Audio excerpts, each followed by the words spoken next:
너 시간을 멈출 수 있는 거지?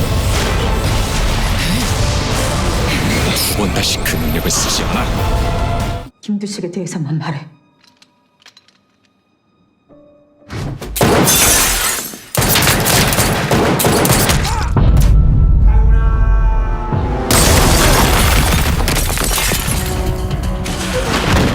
여러분들 무빙 다 보셨죠? 당연히 무빙 보신 분들만 시청하는 줄 알고 시작하겠습니다. 안 보셨으면 지금 디즈니 플러스에서 시청하고 오세요. 현재 무빙은 더욱 입소문을 타며 해외에서도 화제가 되고 있고, 심지어 넷플릭스만큼 홍보 안 했어도 이미 무빙은 제2의 오징어 게임이 되었을 거다라는 말까지 나오고 있습니다. 저 역시 너무나 공감하는 부분입니다.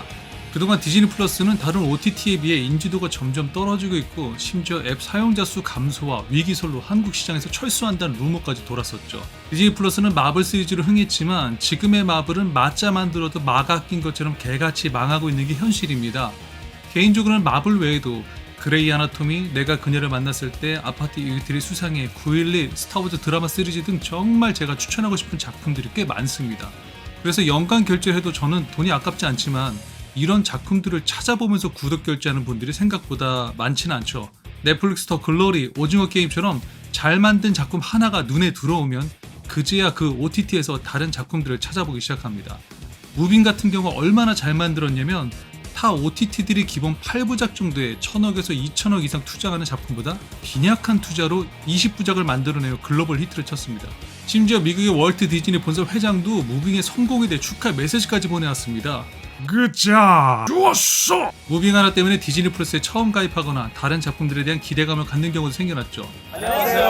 디즈니 플러스 구독자 여러분. 무빙을 애정하는 팬들 중에는 사실 무빙만 잘 되길 바라는 게 아니라 이참에 디즈니 플러스도 정신 차리고 좀 잘 좀 되라 하는 안타까움과 애정을 드러내는 분들도 계십니다. 자꾸 이딴 거 만들지 말고.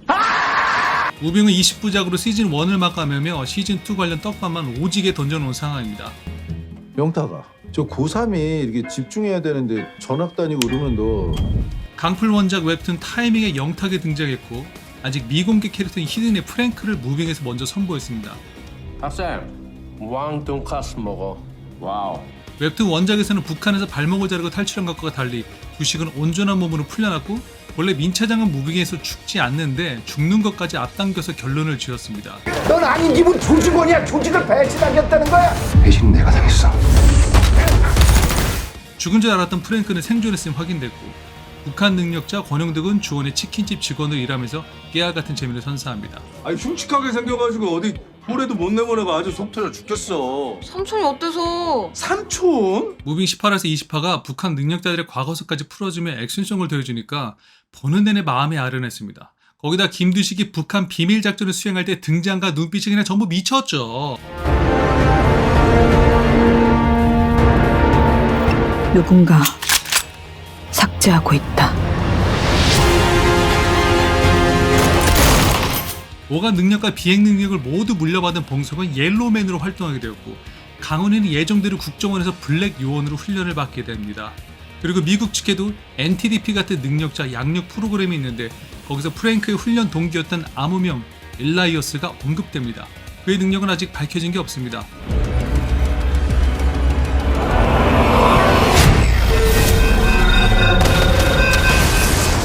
북한 능력자 림재석의 파동 공격도 임팩트가 상당했었죠. 원작과 달리 그의 등장으로 극의 긴장감이 더욱 높았다고 봅니다. 신 스틸러라 해도 손색이 없을 정도였죠.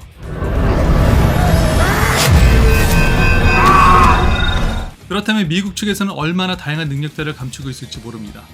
조금 더 상상력을 동원해 본다면 미국 측은 이미 초능력이 유전되는 것을 알고 그것을 바탕으로 실험을 진행하거나 능력자들의 유전자만 모아서 이미 괴물을 만들어 놓았을지도 모릅니다. 물론 이것은 강풀 작가의 상상에 맡겨야겠죠. Alex. Yes, sir. Ben. Yes, sir. Cameron. Elias. Yes, sir. 이뿐만이 아닙니다. 북한 능력자 정준하의 아들까지 언급됐었죠. 다시 확인. 또한 나주의 딸 양세인이 살아있다는 떡밥까지 장례식장에서 나왔었습니다. 딸을 보호하기 위해 암으로 사망한 것으로 위장한 것이죠. 근데 그 딸이 이미 10여 년 전에 고등학생 때 병으로 죽었어요. 아무튼 정말 예측하기 어려운 어마어마한 떡밥들이 가득한 채 시즌 1을 마무리했기에 시즌2는 무조건 나와야 합니다. 이것은 우리의 바람이기도 합니다. 재밌구만. 예? 진행시켜. 디즈니 측에서는 시즌2가 긍정적이지만 문제는 강풀 작가입니다. 현재 히든 웹툰을 연재해야 하는 상황에서 무빙 시즌2 각본까지 집필한다는 게 쉽지 않은 상황입니다. 이번 무빙 드라마가 호평을 받을 수 있던 건 그동안 대부분의 웹툰 원작 드라마의 원작자 참여가 거의 없어 오롯이 감독에게 맡겨져 왔었습니다. 그래서 졸작이 나오는 경우도 있었지만 무빙 드라마의 경우는 강풀 작가가 직접 각본을 집필했죠. 이것이 작품의 완성도를 높인 가장 큰 요인 중 하나라고 봅니다. 배우들 또한 찰떡 같은 캐스팅으로 누구 하나 허투루 소망한 캐릭터가 없었죠. 버스맨은 아니죠. 번개맨은 막판에 큰 거 했다. 지금부터 내가 하는 얘기 잘 기억해. 시간을 멈출 수 있는 거지? 네 힘이 필요해. 까짓 거 한번 해보죠 뭐. 이번엔 꼭 맞고 싶어. 애쓰지 마요. 곧 죽을 건데. 이제 하루 남았어. 그게 다가 아니야. 아마도 타이밍과 무빙을 이어지는 브릿지가 시즌2의 내용이 될 텐데 원작을 잘 모르는 분들은 타이밍에 영탁이 등장하면 밸런스 붕괴로 끝이라고 생각하지만 꼭 그런 것만은 아닙니다. 영탁이 시간을 멈추는 타임 스토퍼이긴 하지만 시간을 멈출 때 공기마저 멈추기에 그의 행동에 제약이 따릅니다. 또한 타이밍에는 시간을 10초 되돌릴 수 있는 타임 리와인더, 강민혁과 예지몽을 끄는 박자기, 저승사자인 양형사까지. 사실 양형사는 거의 강풀 작품의 세계관을 관통하는 중요한 인물인데요. 이것까지 언급하면 너무 길어지니 넘어갑시다. 그게 다가 아니야. 이처럼 흥미로운 캐릭터들이 등장하며 무빙의 주역들과 힘을 합쳐 탄생하게 되는 단체가 바로 히든입니다. 결국 엄청난 세계관 통합을 이루는 히든 웹툰과 함께 무빙 시즌2 각본 집필을 강풀 작가가 온전히 병행할 수 있을까? 이게 최대의 관건입니다. 더욱이 미국 측 새로운 능력자가 등장하는 것으로 마무리된 이상 시간 능력자가 꼭 한국에만 있다고 보장할 수 없는 상황이 됩니다. 초능력도 개인의 훈련 강도와 실전 경험에 따라 응용력이 다른 것처럼 운이 좋다면 시간 능력자 대 시간 능력자의 전투까지도 시즌2에서 기대해볼 수 있지 않나 조심스레 추측해봅니다. 이미 무빙에서 같은 능력자들 간의 전투를 선보였기에 결코 불가능한 것은 아닙니다.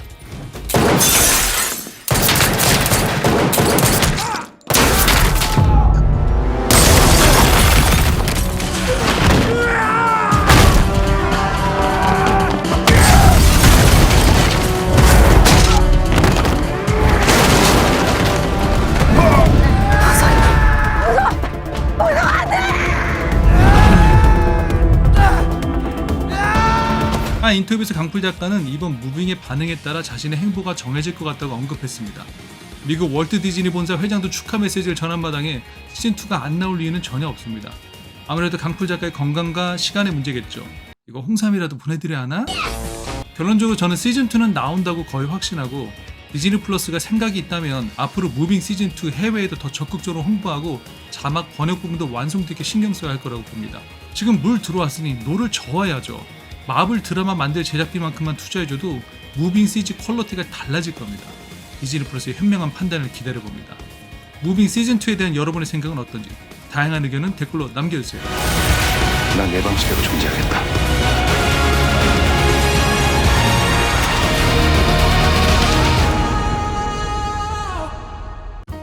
구독 옆에 종모양을 눌러서 전체 알림으로 설정하면 더 좋은 영상들을 만날 수 있습니다.